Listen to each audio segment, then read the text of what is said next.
Pas perjalanan ada 5 menit mas, sekitar 5 menitan, gak sengaja saya lihat ada batu besar. Astagfirullahaladzim.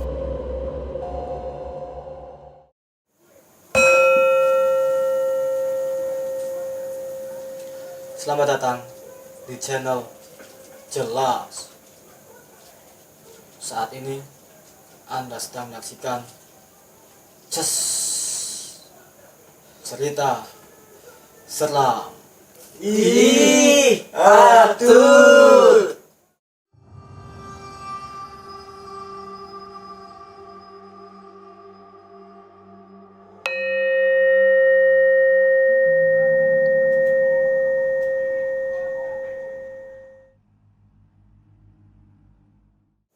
Di konten ini kami akan menyajikan cerita-cerita seram dari narasumber yang pastinya cerita nyata, fakta, tanpa rekayasa. Di samping saya sudah ada narasumber. Selamat malam, Mas. Malam mas, Namanya siapa? Boleh tahu? panggil saja Mas Anang mas. Oke, Mas Anang. Mas Anang malam ini mau bercerita tentang apa, Mas? Saya mau menceritakan perjalanan saya menuju dunia lain mas. Dunia lain. Mas. Mantap. Oke. Setelah saya bunyikan gamelan ini, Mas Anang silahkan bercerita ya, Mas. Mas siap mas.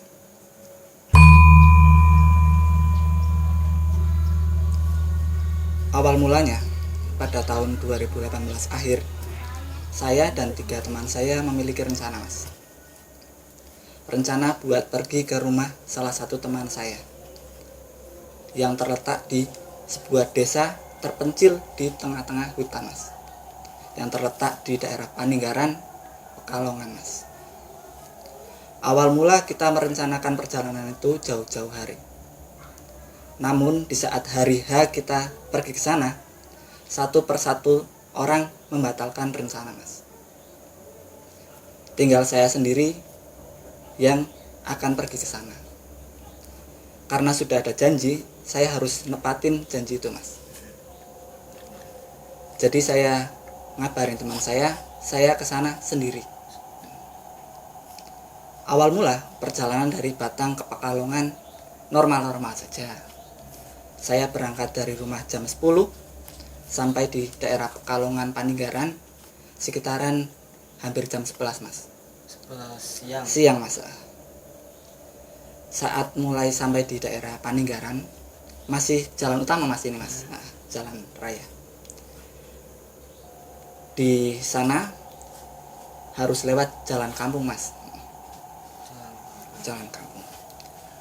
Setelah saya lihat Google Maps, ternyata saya salah jalan mas. Awal mula yang harusnya saya ambil kiri, saya lurus terus mas. Padahal di Maps tertera lurus, tidak ambil kiri. Sampai saya sampai ke kota mas. Di sana saya bertanya sama bapak-bapak di pinggir jalan, Pak, tahu alamat ini? Sang bapak menjawab, aduh mas, kelewatan mas, udah 20 menit kalau dari sini. Sampean putar arah aja ke belakang.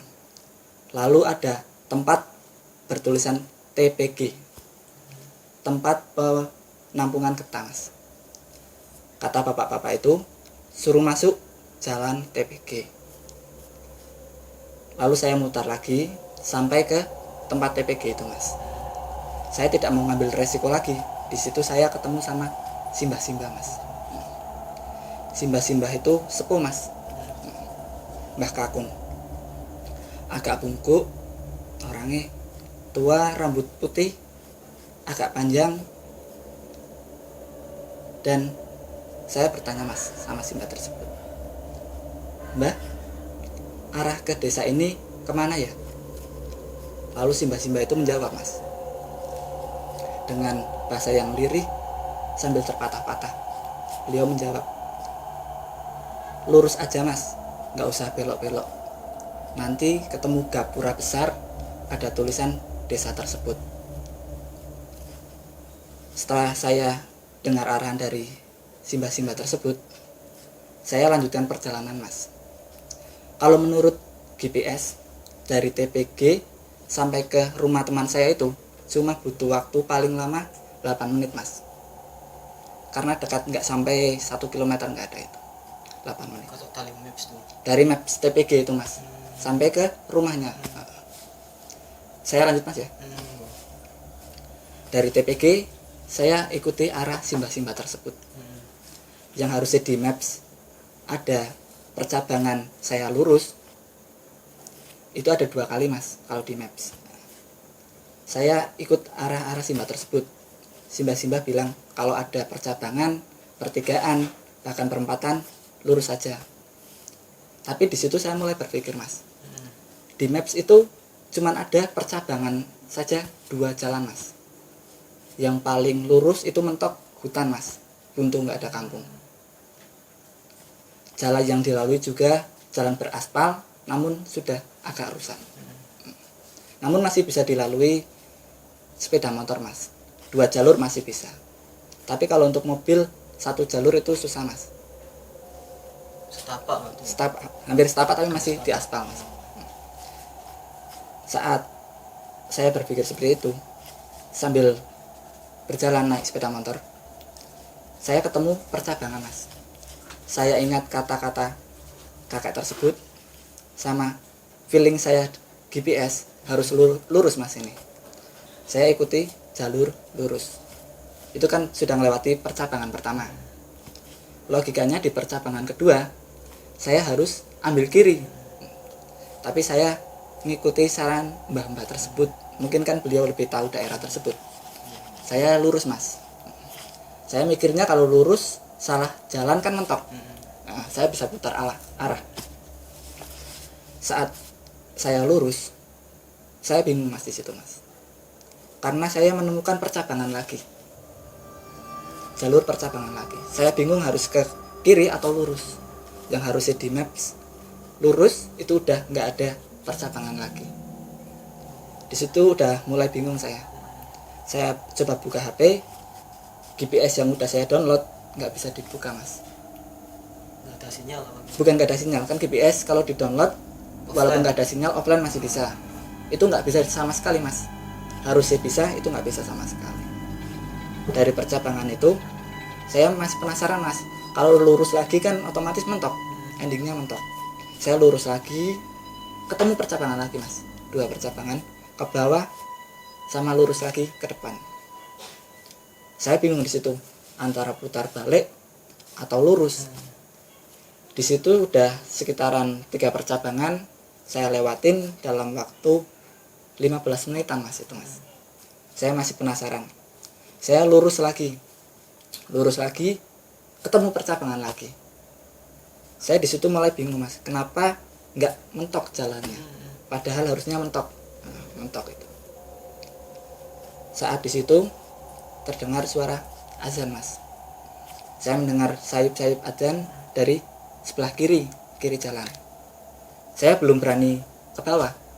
Soalnya kan dari mbah-mbah tersebut bilangnya lurus. Nah, saya stop di situ mas, berhenti sebentar, dengar suara azan. Gak lama saya dengar suara bapak-bapak ngarit mas, nyari rumput buat makan ternak. Di situ saya manggil bapak-bapak tersebut di bawah, tapi beliau nggak menjawab sama sekali. Nggak dengar saya manggil mas. Terus saya tunggu mas, tunggu beliau tersebut. Saat beliau naik ke atas, saya panggil, bapak-bapak tersebut nggak menjawab. Berarti kayak nggak melihat jenengan gitu. Saya nggak melihat saya. Saya padahal udah teriak-teriak, bapak tersebut nggak dengar sama sekali. Saat bapak itu benar-benar dekat sama saya panggil nggak menjawab, menoleh sama sekali. Saya tepuk punggung bapak tersebut mas. Saya nanya, Pak, punten. Bapak tersebut tiba-tiba kaget, bilang, loh mas, kok di sini? Bapak bilang gitu. Saya bilang sama bapak, Pak, punten, mau tanya, alamat ke desa ini jalannya kemana ya? Bapak tersebut bilang, ambil kiri mas, udah sampai. Lah saya bilang, apa benar pak jalurnya seperti itu pak? Soalnya saya udah hampir 20 menit sampai setengah jam jalannya nyabang terus Pak, nggak ketemu jalur buntu. Bapak tersebut kaget, bilang, loh Mas, kok bisa gitu? Kalau jenengan ini lurus dikit aja itu mentok Mas, mentok hutan. Saya biasa nyari rumput di sana, kata bapak tersebut. Saat seperti itu bapak itu nawarin Mas, mau diantar ke desanya atau gimana gitu. Saya jawab, diantar sampai Gapuro desa aja Pak gitu. Bapak tersebut mengantarkan. Ternyata saat bapak tersebut jalan membawa rumput, di depan ada sepeda motornya Mas. Tadi saya lewat situ nggak ada sepeda motor sama sekali. Sebelah kiri jurang ke bawah, sebelah kanan pohon-pohon berisikan hutan Mas. Sepi, itu nggak ada orang sama sekali. Saya 30 menit, hampir 30 menit di sana nunggu orang lewat Mas, mau ngikut, kalau nggak nanya itu, nggak ada orang sama sekali. Pas ada suara azan saya dengar, kok ada bapak-bapak, saya coba tanya. Saat beliau mau nganter, beliau menyarankan saya di depan Mas, dan beliau di belakang. Saya udah mulai curiga di situ, kemungkinan beliau tahu apa yang saya alami. Tapi ini masih bukan yang utama Mas. Ini masih belum klimaksnya. Iya, ini masih awal dari sebuah cerita ini Mas. Saat jalan sama bapak tersebut, diantarlah sampai Gapuro desa Mas. Kebetulan teman saya itu anaknya kades. Nah, jadi saya nanyanya gampang, nanya sama bapak tersebut ya, Pak, rumahnya kades mana? Beliau menjawab, jenengan masuk Gapura, langsung ada rumah besar, ada tulisannya kepala desa, itu rumahnya. Lah saya di percabangan itu, bapak itu masih nawarin Mas, mau diantar sampai ketemu kadesnya atau saya tinggal sini, soalnya bapaknya mau mencari rumput di hutan depan. Itu jalan buntu, bapaknya bilang itu buntu, nggak ada jalan lagi. Saya bilang, nggak usah Pak, matur nuwun gitu. Kemudian saya lanjut ke desa tersebut. Saat di sana sudah azan Mas, sampai di sana dengan selamat, alhamdulillah saya. Di sana disambut teman saya di sana, yang harusnya kan rame-rame, tadi ini ada acara lumayan besar lah intinya. Tapi gara-gara cuma ada saya, orang-orangnya udah banyak di situ, orang baik-baik Mas, orang desa sana baik-baik, nyambut baik-baik. Cuman kan di sana saya masih ada kekhawatiran untuk pulang Mas. Nah, salah jalur. Tapi saya nggak berani bicara sama orang situ Mas. Takutnya kan kalau orang dulu bilang pamalik, kalau lihat seperti itu di jalan diceritakan sama orang kampungnya situ, bisa disebut pamalik.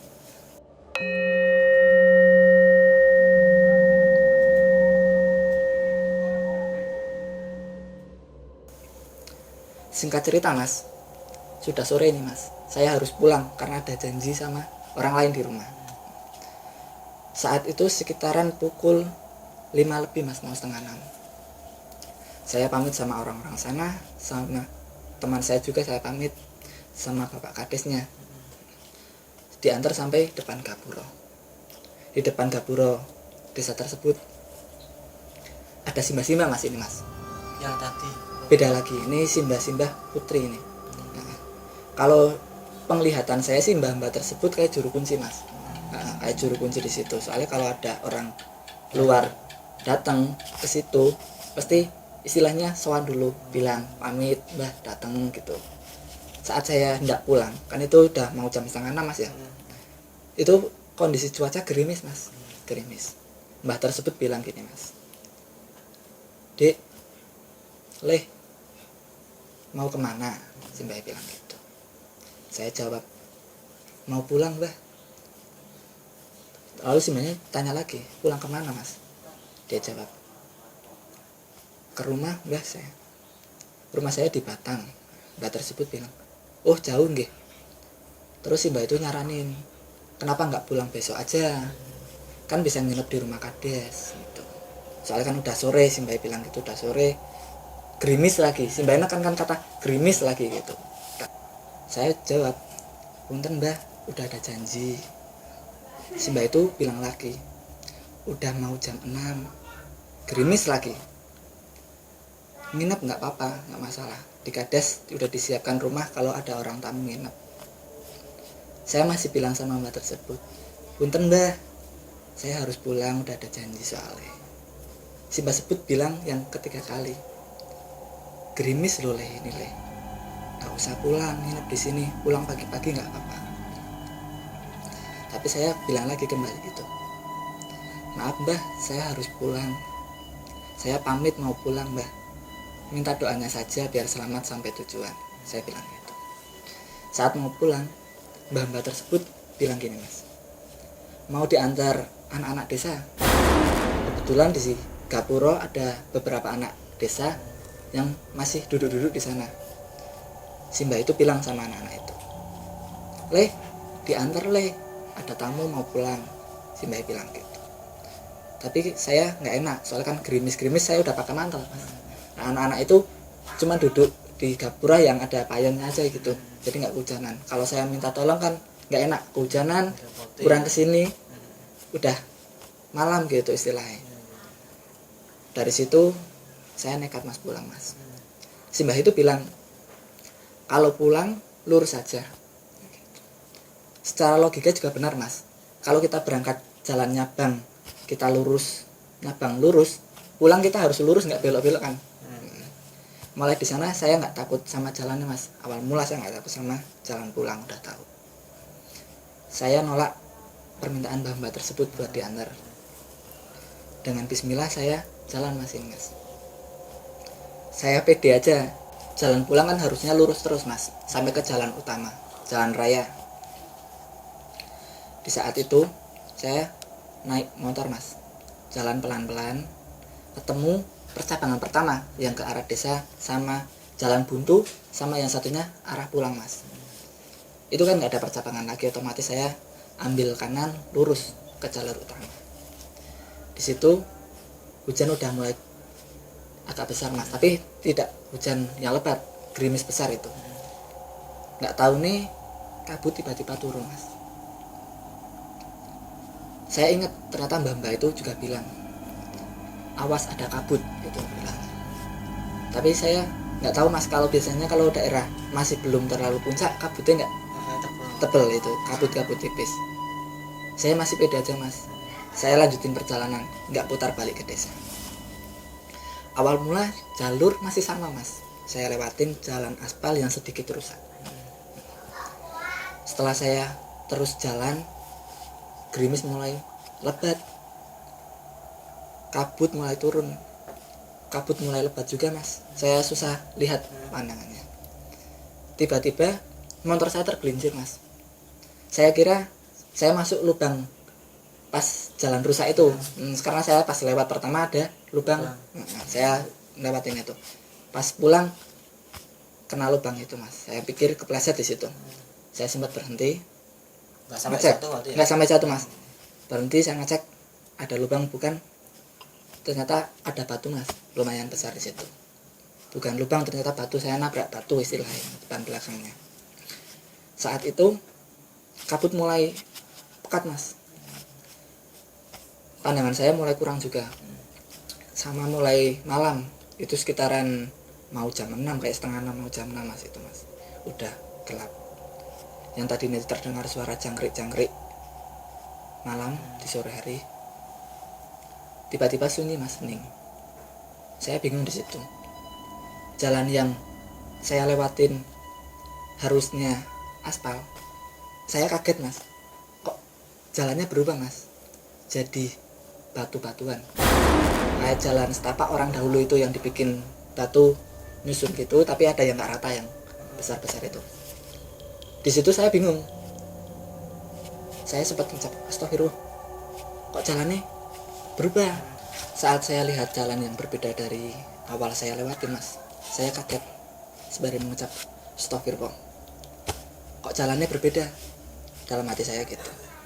Saya masih menjaga kata saya mas, sopan santun masih saya utamakan mas. Di situ saya mulai bingung mas, kok jalannya beda. Saya pikir cuman halusinasi penglihatan mas, karena berbeda arah biasanya penglihatan juga beda, soalnya jalur naik turun kan, dari bawah ke atas jadi kelihatan curam.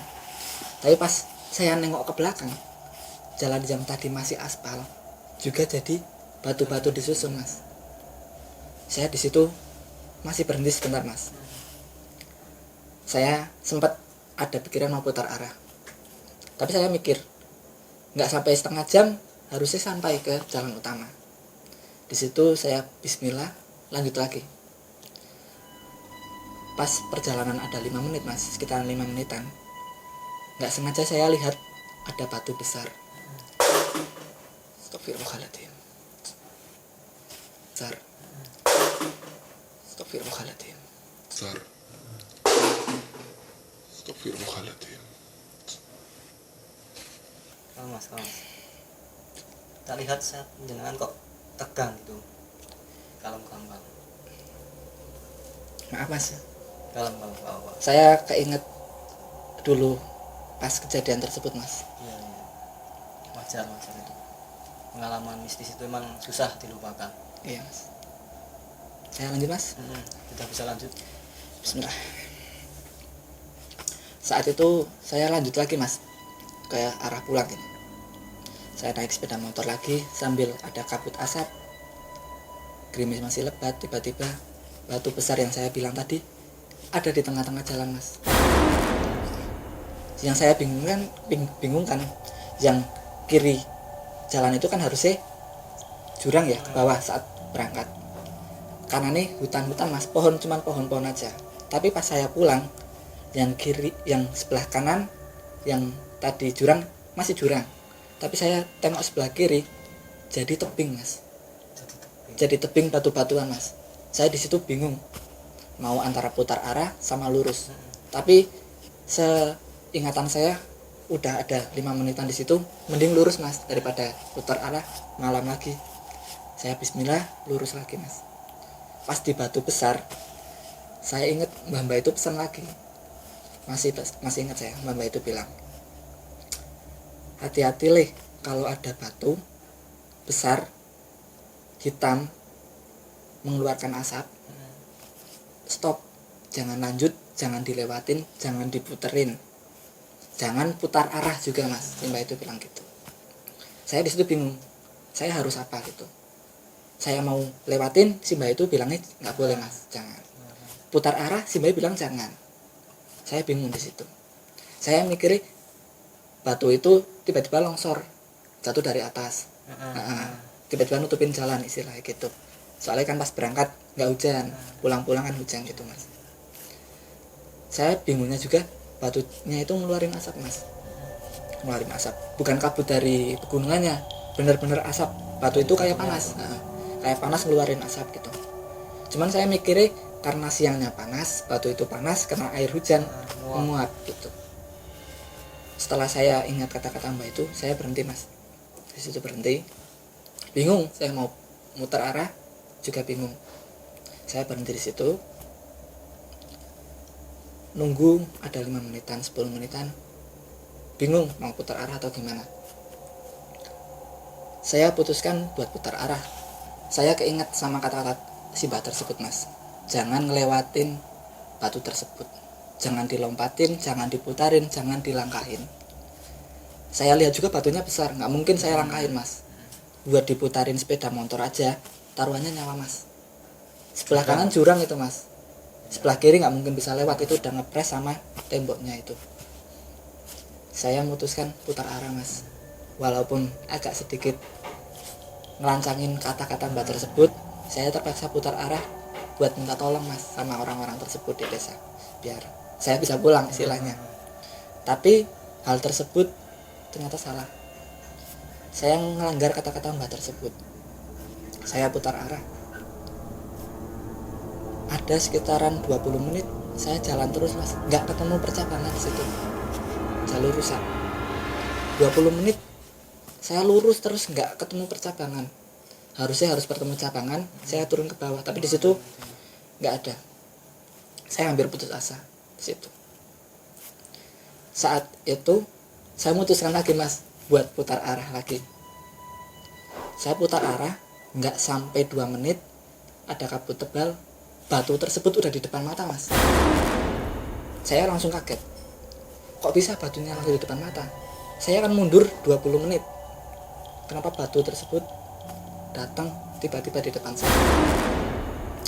Saat di situ saya udah pasrah mas. Saya ingat kata-kata mbak tersebut, jangan putar arah, jangan lewatin batu tersebut. Saya berhenti mas di situ. Nggak taunya motor saya yang tadinya nyala tiba-tiba mati sendiri mas. Saya nyalain motornya, lampu nggak nyala sama sekali. Harusnya normal-normal aja. Motor juga udah saya cek kesiapannya sebelum berangkat. Saya di situ bingung, nggak karuan mas. Antara mau putar lagi atau tetap di situ sampai besok pagi mas.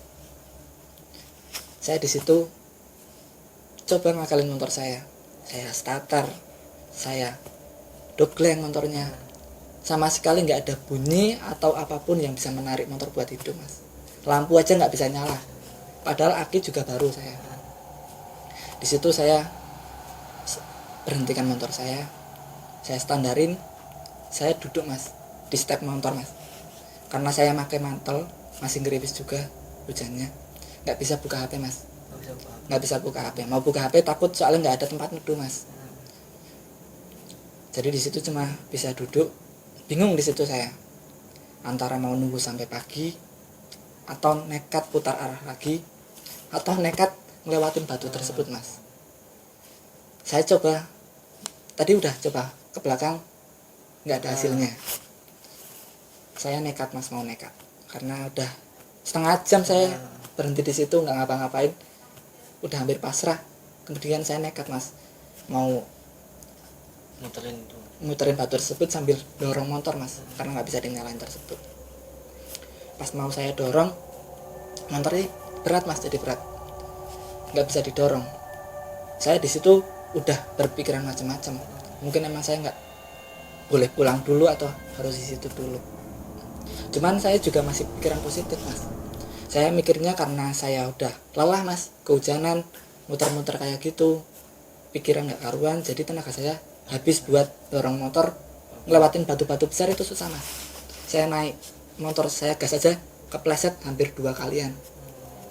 Untung nggak jatuh mas.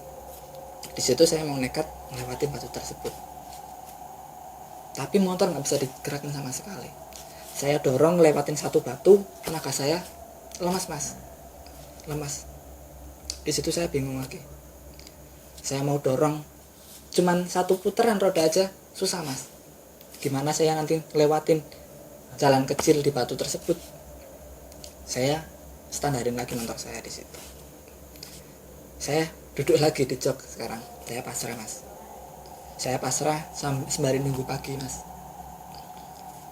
Saya sambil nunggu suara azan juga mas. Soalnya kan harusnya maghrib, di situ azan kedengar mas. Soalnya di bawah walaupun jurang masih ada jalur ke perkampungan yang ada masjidnya mas. Saat saya berangkat harusnya kayak gitu. Udah nunggu lama-lama, saya kira udah maghrib, kalau nggak isya nggak ada suara azan mas, nggak dengar suara azan sama sekali. Saya di sana udah pasrah. Soalnya hutannya begitu lebat mas. Yang saya takutkan bukan, awal-awal saya nggak takut dan nggak percaya sama hal mistis mas. Yang saya takutkan itu cuman orang begal, psikopat, sama binatang buas mas. Soalnya kan di situ pernah ada berita orang lihat macan mas di situ mas, macan liar. Saat itu saya pasrah mas. Saya duduk sambil istighfar di sana mas. Istighfar, baca ayat kursi, tenangin diri mas. Bingung juga di situ. Kabut semakin lebat, saya nggak bisa lihat apa-apa. Gerimis masih gerimis di sana. Nggak begitu lama, hujan deras mas. Hujan deras. Bener-bener deras kali ini. Saat hujan deras, kabut masih penuh mas. Saya nggak bisa lihat sama sekali. Saya juga bingung. Kalau di pegunungan ada kabut, kalau hujan kabut sedikit hilang. Di situ kabut semakin lebat mas. Karena saya takut ada binatang buas dari belakang atau gimana, saya duduk di depan jok motor, ngadep ke belakang mas. Melindungin badan saya, kalau misal dari ada binatang nyerang dari depan, kan saya bisa melindungin bagian inti saya, wajah saya agak aman mas. Saya gitu. Hujan deras, saya duduk di situ. Deras, bener-bener deras. Sekitar 10 menit saya hujan-hujanan di situ mas. Sama tenaga saya bener-bener habis di situ. Saya udah capek mas, udah ngantuk, pengen tidur aja. Pikiran saya udah kemana-mana. Saya udah mikir mungkin udah nggak bisa pulang saya. Soalnya saya udah putar arah, nggak bisa, mau ngelewatin batu motor nggak bisa jalan.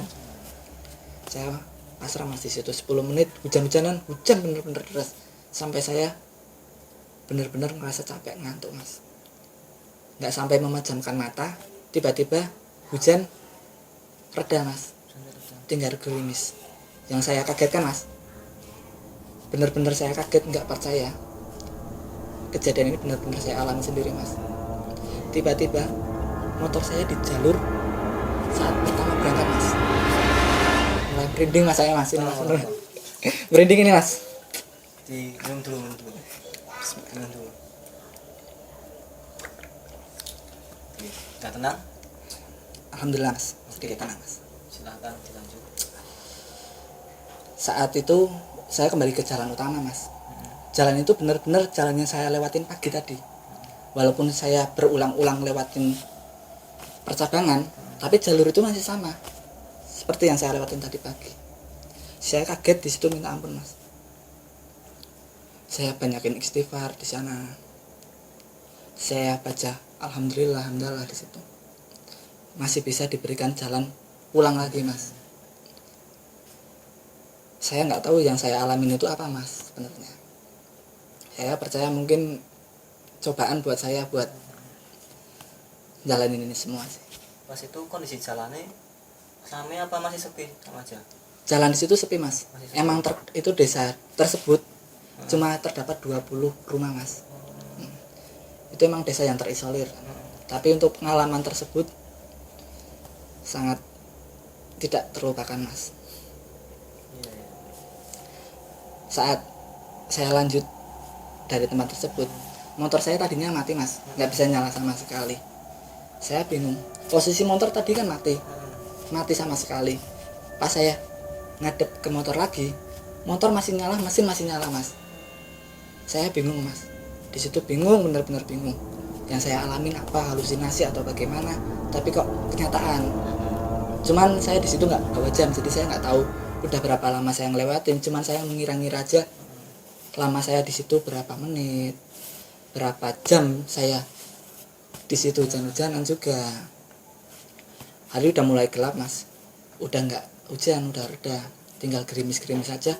Kabut yang tadinya tebal saya nggak bisa lihat kemana-mana, yang melihat jurang ke samping saya aja nggak bisa lihat saya, benar-benar ketutup kabut. Saya bismillah naik motor lagi, mencoba ke jalur utama. Saat di sana jalur tersebut pertama saya lewat, saya jalan ke jalur utama mas. Cepat mas, ternyata kira-kira nggak sampai 5 menit. Saya nggak ngebut mas, saya nggak berani ngebut di situ soalnya jalur licin. Cuma 5 menit sampai ke jalur utama mas.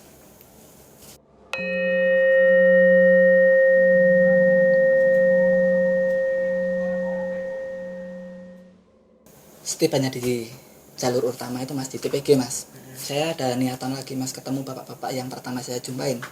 Saya mau sholat di masjid tersebut. Saat saya ambil kiri ke jalur utama ke perkotaan, ada sekitar 15 menit saya sampai ke masjid tersebut mas. Di situ udah mulai nggak hujan mas, saya lepas mantel. Saya kaget mas, di situ ada jam besar mas. Jam masih menunjukkan jam 6:10 mas. Masih mau maghrib, masih maghrib. Tapi saya di jalan tersebut, saya kira udah sampai isya mas. Udah lama banget. Di situ juga kan penerangan minim mas. Jadi benar-benar kelihatan udah malam. Saya kira sekitaran udah jam 11 atau jam berapa saya ke masjid tersebut buat sholat, kalau nggak pulang subuh-subuh aja daripada maksain ke jalan pulang yang gelap, bener-bener gelap di daerah sana. Saya kaget di situ lihat jam, loh kok masih jam 6. Saya di jalan tadi berjam-jam sampai saya lemas. Di situ saya ketemu sama bapak-bapak penjaga masjid. Kemudian beliau bilang, dari mana mas? Saya jawab, dari Batang pak, saya mampir ke rumah teman saya di desa ini. Bapak tersebut bilang, kok pucat mas, kok lemas? duduk dulu mas, jangan kemana-mana. Bapak tersebut ngambilin air putih mas, air putih hangat. Saya minum. Terus bapak itu bilang, ada apa mas? Bilang gitu. Sebelum saya cerita ke bapak tersebut bilang, kalau ada apa-apa nggak usah cerita mas, saya sudah tahu. Sudah banyak juga kejadian seperti itu mas, banyak kejadian orang tersesat gitu. Bapak tersebut bilang nggak usah cerita sama saya sudah tahu yang dialamin apa gitu. Saya disuruh istirahat di sana sembari nunggu waktu isya mas. Saya cuman bilang sama bapak tersebut, Pak, saya udah berjam-jam di sana kok masih maghrib aja Pak. Saya pulang mau jam 6, setengah 6, masa sampai masjid sini maghrib Pak. Tadi saya udah muter-muter Pak, benar-benar muter-muter. Tapi saya nggak berani ceritain detail soal bapaknya nggak mau diceritakan juga. Kemungkinan beliau tahu kalau saya menceritakan cerita tersebut sama beliau, kemungkinan ada hal-hal buruk atau hal-hal apa yang akan menimpa saya lagi. Jadi saya anggap sebagai rahasia saya selama ini. Saya nggak pernah cerita sama siapapun mas, bahkan sama keluarga saya sendiri. Eksklusif berarti ya di sini ya. Eksklusif mas, sama saya juga mau berbagi cerita saya mas tentang hal-hal mistis juga. Benar-benar ada sepengalaman saya mas, yang awalnya saya benar-benar nggak percaya, Sekarang saya jadi percaya karena saya ngalamin mas. Tapi nggak mau ngalamin lagi mas, cukup sekali aja mas.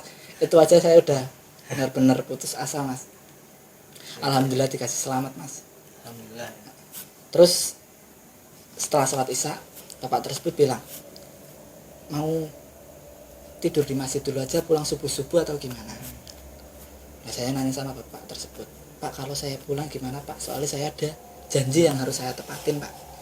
Saya udah benar-benar ada janji. Saya minta pendapat bapak tersebut, kalau saya pulang gimana Pak, apa nanti ada kejadian macam-macam lagi atau gimana. Saya udah nggak sanggup. Saya bilang terus terang, saya udah nggak sanggup Pak. Saya capek Pak, pengen ke rumah, pengen pulang. Bapak tersebut nyaranin, Bismillah, udah nggak hujan, pulang nggak apa-apa, jangan mampir kemana-mana, langsung pulang ke rumah gitu. Setelah pamitan sama bapak marbot penjaga masjid tersebut, saya pulang mas.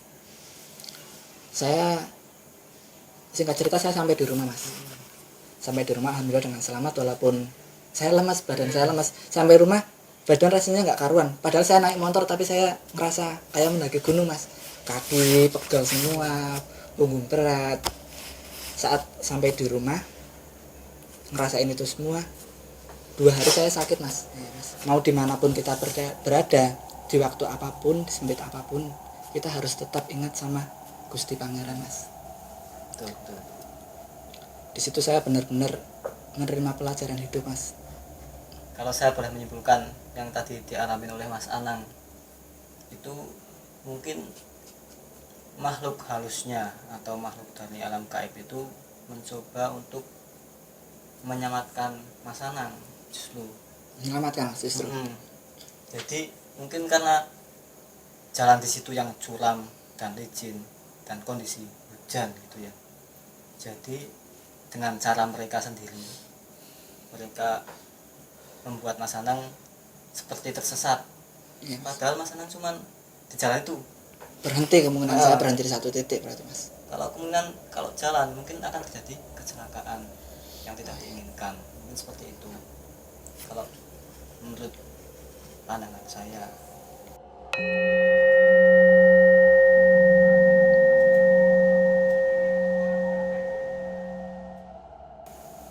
Sudah selesai nih ceritanya. Sudah selesai mas, itu pengalaman saya yang paling tidak terlupakan mas itu.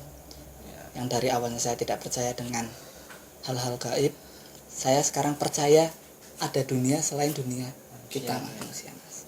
Tapi saya tidak terlalu mempercayai dunia halus mas.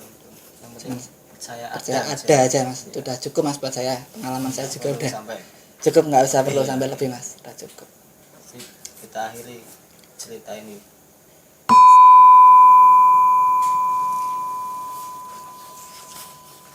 Oke, silahkan dimakan atau diminum dulu mas. Saya minum. Nah, monggo, nyantai dulu.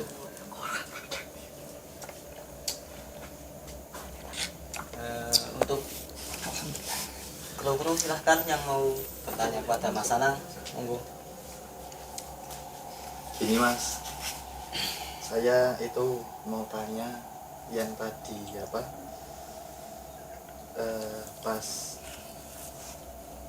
pas nyenengan itu dari posisi yang di batu itu sih Mas, pas hujan lebat itu, pas apa, itu sebelum hujan lebat nih, pas jenengan itu pas udah putar balik itu sih, kan harusnya kan berarti kan ada cabang yang menuju itu ya. Ke kampung Mas, ke desa tersebut. Jenengan itu udah benar-benar dipastiin jalan terus tapi tetap nggak ada. Sekitaran 15 menit sampai 20 menit seperti yang saya omongkan tadi Mas. Saya benar-benar lurus jalan dengan kecepatan 20 km Mas. Pelan berarti Mas. Pelan, tapi bisa dipastikan kalau 20 menit itu jauh Mas. Tapi itu jalannya masih jenggrol-jenggrol itu. Masih jalan berbatu, bukan jalan yang awal saya lalui Mas. Padahal itu jalan pendek Mas. Nggak sampai 15 menit harusnya dari jalan kota sampai ke kampung, dan jalan buntu sampai Mas 15 menit. Soalnya dulu saya juga pernah nek kemungkinan ya yang saya mungkin nek coro gampangane mono jenengan itu kena ya semacam koyo oyot mimang lah. Ada lagi ya? Itu Mas, pas dengan kesasar itu di Ya. pas hujan-hujan itu, dengan apa melihat penampakan atau suara-suara atau bau-bau yang aneh gitu? Kalau suara-suara sih suara-suara alam Mas. Kalau bau-bau sih saya mencium sesuatu bau, tapi saya nggak berani menyebutkan Mas. Saya ada satu bau yang saya cium itu dari pertama saya keluar dari gerbang Kampungnya. kampung tersebut ke jalan ke kota. Saya ada mencium suatu bau yang nggak hilang-hilang Mas, kayak ngikutin saya. Bau Sampai rumah itu. bau bunga atau bau Ada Mas, yang ada. kelas kasih cluenya nggak bisa? Seperti bau bunga, tapi bukan melati Mas, ini lebih nyengat lagi Rafflesia mungkin. kemungkinan. Rafflesia. Yang saya bingungin kan hujan Mas, hujan harusnya bau tersebut hilang, tapi itu tetap masih ada. Tapi saya nggak tersugesti takut Mas. Saya mikir emang alam, terus bau-bau itu udah wajar gitu. Kalau untuk penampakan saya nggak lihat apa-apa Mas, cuman batu yang ngeluarin asap aja sih. Sudah ya, cukup Ya, ya. Oke. Terima kasih Mas Anang sudah Sama-sama. berbagi ceritanya Iya. cerita selam kali ini. Untuk teman-teman yang mungkin punya pengalaman serem lagi, lebih serem dari punya Mas Anang, atau istilahnya mau berbagi cerita dengan kami dokumentasikan, silahkan bisa hubungi kami lewat Instagram yang ada di bawah ini. Langsung aja DM mau ikut program CES, mau berbagi cerita selam dengan kami semua kali ini. Jangan lupa untuk subscribe, like, komen, dan share untuk support channel Jelas ini. Dan terima kasih sudah menonton. Nantikan kami di episode selanjutnya. Masih tetap di CES, cerita selam. Aduh.